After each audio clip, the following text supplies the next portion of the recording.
présenté par les Canadiens. Robert Bourgoin. Oui, je sais ce que tu dois dire en nous voyant tous les deux habillés comme ça. Tu dois dire, ces deux gars-là ont l'air de vraies brutes sauvages et épaisses. Non, jamais je ne le pense. Enfin, je ne le dis pas en public, en tout En cas. réalité, Francis et moi, on est deux gars très émotifs et sensibles. Ils vont nous faire pleurer. Sensibles à l'art et à la peinture en général. D'ailleurs, la semaine dernière, à Vancouver, on a fait une acquisition de connaisseurs, un petit chef-d'œuvre qu'on a payé une fortune, mais comme on y tenait coûte que croûte, on s'est dit que le prix, c'était pas un obstacle. Et tu vas voir pourquoi. Les Canadiens vous proposent cette semaine « Ne cassez pas la croûte ».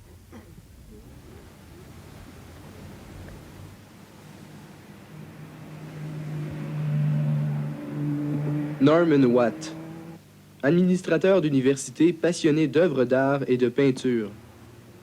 À chaque année, il parcourt le monde à la recherche de toiles rares. À Vancouver même, il arrive parfois à mettre la main sur l'une d'elles.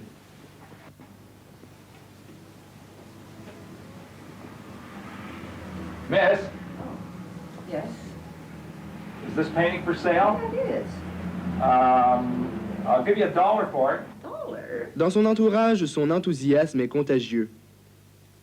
Depuis quelques années, des amis se sont associés à lui pour former une collection tout à fait unique en son genre. Tout a commencé il y a 10 ans dans une petite boutique d'un quartier sombre de New York.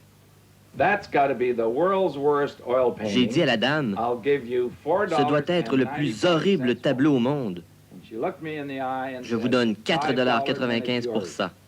So that got me Elle m'a regardé droit dans les yeux en disant, a collection of $5 world's et c'est worst à vous. oil paintings and only c'est paid ça qui m'a donné $5 l'idée at d'une the collection most des part. plus mauvaises huiles au monde. En réalité, cette passion folle pour les pires tableaux a débuté comme une farce entre Norman Watt et moi. Nous voulions collectionner les toiles simplement pour le plaisir. Mais nous en avons tellement accumulé que nous ne savions plus où les mettre. C'est alors que les paraplégiques de Colombie-Britannique se sont vivement intéressés à nous.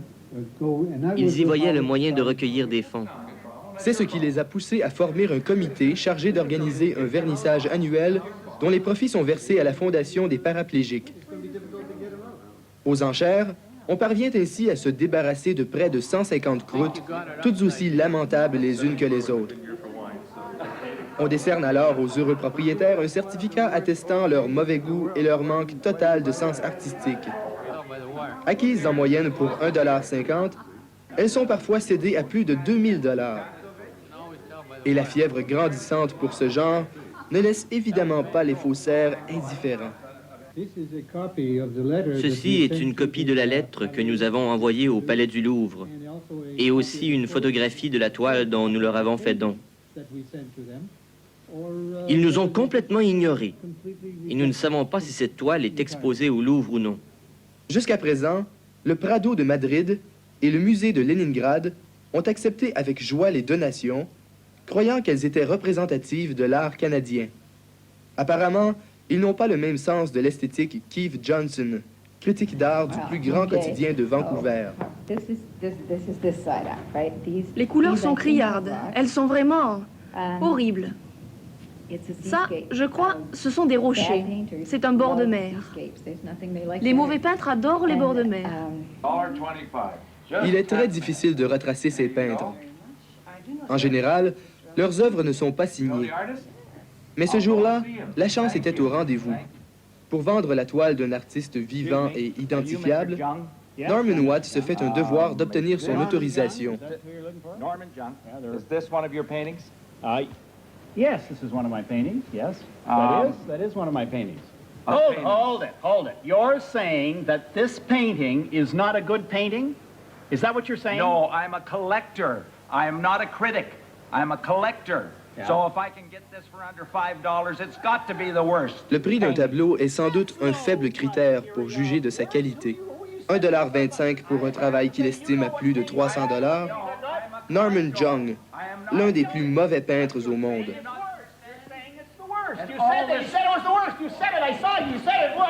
Mais il y a un grand danger avec tout ceci. One problem in collecting this kind of art. Avec le temps, j'y prends You goût. begin to like it. Ah oui, oui, bravo, il faut l'applaudir. Le musée des horreurs vu avec beaucoup d'humour. Diane Tell, qu'en pensez-vous? Je trouvais ça très drôle. Je vais aller au Louvre pour vérifier si on n'y trouvera pas cette peinture. Je voudrais savoir si vous vous êtes mis à la peinture et on a essayé de vous acheter vos œuvres pour que vous rencontriez ces gens. Ou comment vous avez fait pour dénicher ce sujet? On est allé à Radio-Canada. D'abord, on remercie les gens de Radio-Canada Vancouver. Et c'est eux qui nous ont donné l'idée. Mais après ça, il a fallu aller voir par nous-mêmes et on a constaté que c'était tout à fait loufoque et vraiment, c'était vraiment génial. C'est très bien, en effet. C'est bien tourné aussi, il y avait beaucoup d'humour dans la façon dont vous avez tourné le sujet, c'est très bien. C'est vrai. Allez, on va vous noter maintenant, si vous le voulez bien, en commençant par José Sacré pour Télé Monte Carlo. 8, 4, 3, 4, 9, total 28. Jusqu'à ce soir, je ne connaissais pas la peinture canadienne, celle-là en tout cas, je n'en dirai rien. Jusqu'à ce soir, je ne connaissais pas l'humour canadien, j'aime. Bruno Albin pour Antenne 2. Alors 9, 4, 3, 4, 9, un total de 29. Je dirais que j'ai peur pour vous, Diane, que votre promenade au Louvre soit infructueuse, car j'ai eu peur que nous n'ayons pas exactement le même sens de l'humour que les Canadiens. Sophie Equet pour RTL Télévision. Pour ma part, je crois que je pourrais figurer au hit parade des croûtes parce que je ne sais même pas peindre un bord de mer. 8, 4, 4, 5, 9 pour un total de 30 points. Vincent Philippe pour la Suisse romande. Moi, je dirais que décidément, j'adore les pinces sans rire, je dirais les pinceaux sans rire anglo-saxons. Et surtout quand c'est fait pour une bonne cause, celle des handicapés, si j'ai bien compris. Alors mes notes, 8, 5, 4, 5, 9, ce qui fait un total de 31. Jean-Louis Boudou ne note pas puisqu'il représente Radio-Canada, ce qui nous fait un total, Roger ? 118 points.